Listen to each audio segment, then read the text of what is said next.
British love a bleak landscape, and it doesn't get much bleaker than a salt marsh in winter. But as we've claimed and drained wetlands across the country, salt marsh has become a rare habitat. I think people forget that this is what it would have looked like hundreds and hundreds of years ago. There's now a push to bring back this once common habitat along our shores, and the benefits could have an incredible impact, not just for nature, but for people too. Salt marsh is a coastal wetland that gets inundated with saline water, some of it regularly and some of it less regularly. So what that means is it's actually a really specific and really specialised habitat. This specialised habitat is home to an array of species that can tolerate the salt water that comes in with the tide, but they're also vitally important for many of the UK's birds, insects and fish. At Steart Marsh, in the southwest of England, the decision to flood farmland in 2014 and create a marshland was controversial. They have dug this huge channel.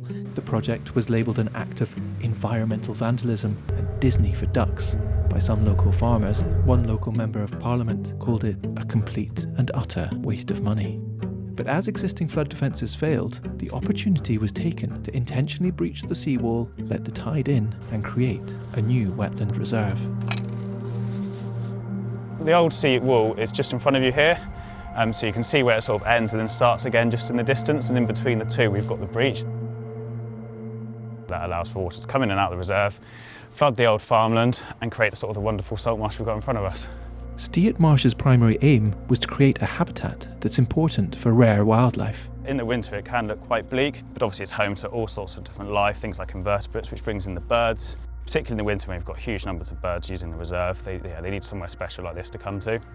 We're home to a variety of breeding waders. We've got things like avocet, little ring plover, oyster catcher, which all nest on the reserve, but in the future we are hoping to get things like lapwing and redshank breeding out here, which is sort of our main goal over the next 5 to 10 years, is getting some sort of rarer breeding waders in the UK, establishing themselves here on the marsh. These satellite images show just what a dramatic shift this was from farmland to a network of waterways. The benefit of that goes beyond birds.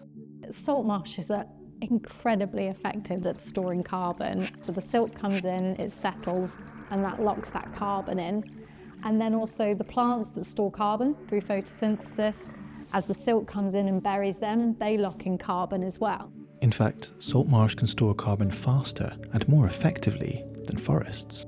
The dense plant growth also takes the force out of water at high tides and during storms, reducing flooding and erosion at the shore.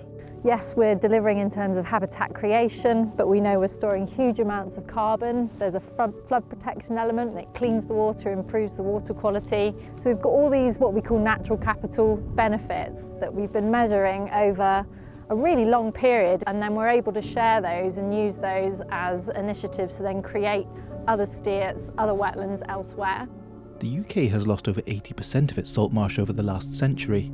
They just weren't valued for all the benefits that we get from them. It's only really now that we're recognising everything that they do and how important they are. There's around 45,000 hectares of salt marsh left in the UK, but it's still under threat. We're still losing a salt marsh in the UK. We're still losing it through erosion, continued sea level rise, through pollution, through mismanagement of it. So the more we know about those kind of things and the more we can stop them, the better. If we lost all the salt marsh we have, that would have a huge impact of all of that carbon being kind of potentially released back into the atmosphere.